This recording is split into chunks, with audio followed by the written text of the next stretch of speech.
بسم اللہ الرحمن الرحیم۔ السلام علیکم۔ میں ڈاکٹر تنویر انور خان آپ کے لیے اپنی 31ویں کہانی لے کے آئی ہوں، 31 کہانی، اور اس کا نام ہے زنجیریں۔ آج میں آپ سے یہ بات کرنا چاہتی ہوں کہ میری ماشاءاللہ الحمدللہ 10 کتابیں پبلش ہو چکی ہیں، اور نام ان کے یہ ہیں جو آپ لوگوں کو شاید یاد نہ ہوں۔ میری پہلی کتاب کا نام ہے زنجیریں، دوسری کتاب کا نام ہے پرچھائیں اور رقص، تیسری کتاب ہے پانی کا بلبلا، چوتھی کتاب ہے وہ کاغذ کی کشتی وہ بارش کا پانی، پانچویں کتاب ہے میندرے، چھٹی کتاب ہے شگون کے پھول، ساتویں کتاب ہے ہلالی کنگن، آٹھویں کتاب ہے بے قیمت، اور نویں کتاب ہے کانچ کے ٹکڑے، اور 10ویں کتاب ہے ٹوٹا پتا۔ ابھی انشاءاللہ یہ میری 11ویں 12ویں کتابیں بھی آئیں گی، اور 13ویں بھی شاید آئے۔ تو ابھی جو میں آپ لوگوں کو کہانیاں یہ اور افسانے ناول سنا رہی ہوں، یہ میری انہی کتابوں میں سے میں نے چنے ہیں۔ اور اب میں نے ہلالی کنگن ٹائٹل اسٹوری ڈالی تھی، میترے میری کتاب کی ٹائٹل اسٹوری تھی، پرچھائیں اور رقص میری ٹائٹل اسٹوری تھی، اور وہ کاغذ کی کشتی وہ بارش کا پانی یہ میری ٹائٹل اسٹوری تھی۔ تو میں اب سے اور آن ورڈ یہ اپنی ساری کتابوں کی ٹائٹل اسٹوریز ڈال رہی ہوں۔ تو آج میں آپ کو جو اسٹوری سنا رہی ہوں وہ زنجیریں ہیں، میری پہلی کتاب کی۔ سب سے پہلے میں اپنے ویورز کا بے انتہا شکریہ ادا کروں گی جو میری کہانیوں کو پسند کر رہے ہیں، لائک کر رہے ہیں۔ پلیز لائک کریے، سبسکرائب کریے، اور بیل کی گھنٹی کو دبا دیں تاکہ جیسے ہی میں اپنی نئی کہانی ڈالوں تو آپ کو فوراً وہ موصول ہو جائے، اور پھر آپ مجھے فیڈ بیک دیجیے پلیز۔ تو آئیے میں اپنی پہلی کتاب کی ٹائٹل اسٹوری آپ کو افسانہ سناتی ہوں۔ یہ بہت بڑا افسانہ نہیں ہے، چھوٹا ہے، اور یہ میں نے 1988-89 میں یہ میرے آنچل رسالے میں چھپا تھا، تو اور میری پہلی کتاب کی ٹائٹل اسٹوری ہے۔ تو کہانی سنتے ہیں، زنجیریں۔ سنو نیلم، یہ بیہودہ کپڑے تبدیل کرو، تمہیں لڑکے والے دیکھنے آ رہے ہیں، تمہارے ابو کے بچپن کے دوست ہیں، شمع بیگم نے چھوٹی بیٹی سے کہا۔ بیہودہ کپڑے؟ آپ کا مطلب کیا ہے ماما؟ میرا مطلب ہے کہ یہ پاکستان ہے، ہمارا ایک کلچر ہے، ہماری ایک پہچان ہے۔ واٹ کلچر ماما؟ یہ آپ امریکہ میں رہ کر تو ایسی باتیں کبھی نہیں کرتی ہیں، آپ پاکستان میں آ کر کیسی باتیں کر رہی ہیں؟ دیکھو نیلم، میں یہاں تم لوگوں کی شادی کے مقصد کے لیے آئی ہوں۔ تو ماما ہو جائے گی شادی، ابھی میں شادی کرنا بھی نہیں چاہتی تھی، 23 سال کی تو ہوں صرف، ابھی گریجویشن کیا ہے، اور آپ گھسیٹ کر مجھے پاکستان لے آئیں شادی کرنے کے لیے۔ اس لیے بیٹی کی شادی بہت ضروری ہے، وہاں امریکہ میں مسلمانوں کے رشتے ملنا بہت مشکل کام ہے، پھر وہاں کسی کی ذات پات کا بھی علم نہیں ہوتا۔ ہمارے پاکستانی لڑکے محنت سے پڑھ لکھ کر انجینئر ڈاکٹر بنتے ہیں، MBA کرتے ہیں، اور بہت اچھے لڑکے ہوتے ہیں، مگر ماما لباس سے کیا ہوتا ہے؟ ہم جو ہیں وہ ہیں، انہیں معلوم ہونا چاہیے نا کہ ہم کیسے ہیں۔ ویسے بھی میں تو خاص سی فارورڈ لڑکی ہوں، اور آپ اچھی طرح جانتی ہیں ماما کہ میں کیسی ہوں۔ بند کرو اپنی یہ انگریزی اور جا کر شلوار قمیص پہن کر آؤ۔ اچھا بابا، آپ ناراض نہ ہوں، میں پہن لیتی ہوں۔ وہ چپ چاپ اپنے کمرے میں چلی گئی اور لباس تبدیل کرنے لگی۔ تھوڑی ہی دیر بعد اس کے کمرے میں اس کی بڑی بہن صنوبر آ گئی۔ امریکہ سے MBA کیا تھا اور ملازمت بھی کر رہی تھی، مگر وہ نیلم سے مختلف تھی، وہ اپنے کلچر کی شیدائی تھی۔ آپ ہی اب دیکھو نا ماما مجھے شلوار قمیص پہننے کو کہہ رہی ہیں۔ تو اچھی بات ہے نا نیل، پر آپ ہی مجھے الجھن ہوتی ہے، مجھے تو جینز اور شرٹ پہننے کی عادت ہے۔ پر نیل، ہمیں اپنی عادتیں بدلنا پڑیں گی، تمہاری شادی ہو جائے گی تو تمہیں اپنے شوہر کے لحاظ سے چلنا ہوگا۔ مائی فٹ، یہ میں نہیں کر سکتی نیل، تمہیں اپنی عادتیں چھوڑنی ہوں گی، تمہیں پاپا نے سر چڑھا دیا ہے۔ کبھی کچھ نہیں کہا، صنوبر نے آہستہ سے کہا۔ جب پاپا مجھے کچھ نہیں کہتے تو آپ اور ماما مجھے کیوں سبق دیتی ہیں؟ وہ چیخی۔ شاید اس لیے کہ ہم تمہارا اچھا مستقبل چاہتے ہیں۔ وہ سب بچپنے کی باتیں تھیں نیلم، پڑھائی لکھائی ختم ہو گئی اور اب ہم بڑے ہو گئے ہیں، اب زندگی کا دوسرا رخ ہے ہمارے سامنے۔ پر مجھے یہاں پاکستان کی زندگی پسند نہیں ہے آپ ہی، ہم لوگ مستقل تو یہاں نہیں رہیں گے بھائی۔ دیکھو میرا رشتہ علی کے ساتھ طے ہو گیا ہے، میں نے انہیں پسند کر لیا ہے، ان کی فیملی بھی بہت اچھی ہے، ہمارے اسٹیٹس کی نہیں ہے، مگر محنتی ہیں، شاید ہمارا سہارا پا کر وہ وہاں جا کر اور بہت زیادہ ترقی کر لیں اور آگے بڑھ جائیں۔ پر میرے لیے رشتہ کہاں ہے؟ آج آ رہے ہیں کچھ لوگ تمہیں دیکھنے، خدا کے واسطے اچھی طرح برتاؤ کرنا، کوئی بدتمیزی نہیں کرنا نیلم، نہیں تو میں تم سے ہمیشہ ہمیشہ کے لیے بات چیت بند کر دوں گی۔ اچھا بابا، میں کچھ نہیں بولوں گی، میرا مطلب ہے زیادہ نہیں بولوں گی۔ سیف کے گھر والے شام کو مغرب کے بعد آئے۔ لڑکا بڑا خوبصورت ہینڈسم تھا اور MBA کیے ہوئے تھا۔ نیلم تو تھی ہی خوبصورت، پھر بھلا دیر کیوں لگتی؟ لڑکے نے بھی لڑکی کو پسند کر لیا۔ بات چیت طے کچھ زیادہ اس لیے نہیں کرنا تھی کیونکہ یہ تو طے ہوا تھا کہ دونوں لڑکے رخصت ہو کر لڑکیوں کے ساتھ امریکہ جائیں گے۔ آپ مسز زمان ہمیں کب بتائیں گی؟ شمع بیگم نے پوچھا۔ بہن جی 1-2 روز میں بتا دیں گے، وہ لڑکی کے والد پاکستان نہیں آئے ہیں۔ نہیں، انہوں نے مجھ سے کہا تھا کہ میں پاکستان میں کام آگے بڑھاؤں تو وہ انشاءاللہ شادی سے 15 روز پہلے آ جائیں گے۔ وہ کام کیا کرتے ہیں؟ جی بزنس ہے ہمارا، کچھ سنیما گھر ہیں اور کچھ پیٹرول پمپس ہیں۔ جب ہی وہ زیادہ مصروف رہتے ہیں۔ آپ کو تو معلوم ہے نا کہ اسٹاف کو دیکھنا پڑتا ہے۔ آپ کے کتنے بیٹے ہیں؟ ایک بھی نہیں۔ اچھا ماشاءاللہ، آپ کے 2 بیٹیاں ہیں؟ آپ 2 بیٹیوں کی ماں ہیں؟ بس صنوبر کا بھی رشتہ طے ہے، انشاءاللہ ایک ساتھ دونوں سے فارغ ہونا چاہتی ہوں۔ بہت اچھی بات ہے شمع بہن، بس ہمیں ابھی شادی کا معاملہ بھی طے کرنا ہے، 2 شادیوں کا ماشاءاللہ انتظام کرنا ہے۔ کوئی بات نہیں، ہم آپ کی مدد کر دیں گے۔ نہیں، ایسی کوئی بات نہیں ہے، میرے سسرال والے اور میکے والے دونوں یہاں پہ ہیں ماشاءاللہ سے۔ اچھا ٹھیک ہے، باقی باتیں ہم 2-4 روز میں آ کر کریں گے۔ اسی زمان تو خوشی سے پھولے نہیں سما رہی تھیں، گھر جا کر بولیں، سیف تمہیں رشتہ پسند آیا؟ ٹھیک ہے امی، مگر وہ لڑکی تو مجھ سے کچھ بول ہی نہیں رہی تھی۔ سیف نے کہا، نہیں بیٹا، یہ ضروری تو نہیں ہے کہ امریکہ میں رہنے والے سارے لڑکیاں خراب ہوں۔ میں نے یہ کب کہا ہے امی؟ مگر امی آپ کو چھوڑ کر جانے کو دل نہیں کرتا ہے۔ سیف دیکھو بیٹا، تم نے ٹیوشن پڑھا کر اعلیٰ تعلیم حاصل کی ہے، محنتی ہو، وہاں پر بھی ترقی ہوگی۔ ہماری اتنی حیثیت ہی کہاں ہے کہ ہم امریکہ کا سوچ سکیں۔ امی انشاءاللہ ہاں، وہاں جا کر میں آپ لوگوں کو بھی بلا لوں گا، تو پھر اس رشتے کے لیے ہاں کر دوں۔ جی کر دیجئے، نیلم مجھے سیدھی سادی سی لڑکی لگ رہی ہے۔ اور پھر وہ دوبارہ نیلم کے گھر بات کرنے آئیں۔ شمع بہن، ہمیں یہ رشتہ منظور ہے۔ جی آپ کو مبارک ہو، شمع بولیں۔ خیر مبارک، مسز زمان نے کہا۔ اچھا یہ لیں، منہ میٹھا کریں، اور ہاں میں یہ کہنا چاہ رہی تھی کہ آپ لوگ بری وغیرہ کی زحمت نہ کیجیے گا، یہ لڑکیاں خود ہی اپنی پسند کے کپڑے بنائیں گی۔ جی بھائی، جیسے آپ کی مرضی۔ اور پھر اس کے بعد ان دونوں کی شادیوں کا جشن ہوٹل میریٹ میں ہوا۔ تقریباً 500-600 لوگ شامل تھے۔ گیٹ ٹوگیدر ہوئی، ولیمہ آواری میں ہوا۔ دونوں لڑکے والوں نے مل کر ولیمہ کر لیا تھا۔ یہ رائے مسز شمع ہی کی تھی۔ ان کے شوہر شوکت بھی امریکہ سے آ گئے تھے۔ انہوں نے میریٹ ہوٹل میں دولہا دلہن کے لیے 15 روز کے لیے کمرے بک کرا لیے تھے اور وہ خود بیچ لگژری ہوٹل میں قیام پذیر تھے۔ پہلے 3 دن تو دونوں جوڑے میریٹ میں رہے، پھر ویزا کے لیے لڑکوں کو رکنا تھا تو وہ لوگ بیچ لگژری ہوٹل میں شفٹ ہو گئے۔ شوکت صاحب اور شمع بیگم نے مناسب نہیں سمجھا کہ اپنے بچوں کو کسی کے گھر میں ٹھہرائیں، اس لیے کہ ان کا اپنا کوئی گھر تو تھا نہیں یہاں پہ۔ علی اور سیف میں بہت دوستی تھی۔ صنوبر نے نیلم کو اچھی طرح کنٹرول کیا ہوا تھا، ویسے کوئی بھی الٹی سیدھی حرکت نہیں کر رہی تھی۔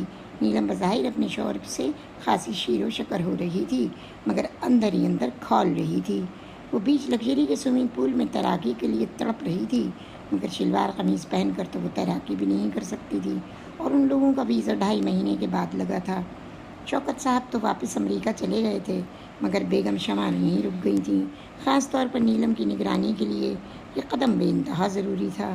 نیلم کو شوکت صاحب نے اس طرح کی آزادی دی تھی کہ وہ بچپن سے ہی بے انتہا لاڈلی تھی، مگر خود سر بھی تھی۔ اس کے برعکس صنوبر خاموش طبیعت کی مالک تھی۔ ایسے نہیں تھا کہ امریکہ میں پڑھے لکھے لڑکوں کا قحط ہے، مگر حقیقت تو یہ ہے کہ کسی کے حسب و نسب کا معلوم کرنا بہت مشکل کام ہوتا ہے۔ زیادہ تر لڑکے اکیلے ہی رہ رہے ہوتے ہیں امریکہ میں، اور خاندان کا معلوم کرنا مشکل ہو جاتا ہے۔ بس یہی سب سوچ کر شمع بیگم شوکت صاحب سے مشورہ کر کے پاکستان آ گئی تھیں۔ انہیں پاکستان بہت پسند تھا، وہ بھی شادی کر کے امریکہ گئی تھیں اور گاہے بگاہے آتی رہتی تھیں۔ دونوں لڑکیاں وہیں پلی بڑی تھیں۔ شوکت صاحب نے اپنے خاندان کو الٹرا ماڈرن بنانے کی غرض سے چھوٹی بیٹی کو پوری آزادی دے دی تھی۔ اب گوناگون مصروفیات کے باعث یہ توجہ نہ دے سکے کہ کیا غلط ہے اور کیا درست ہے۔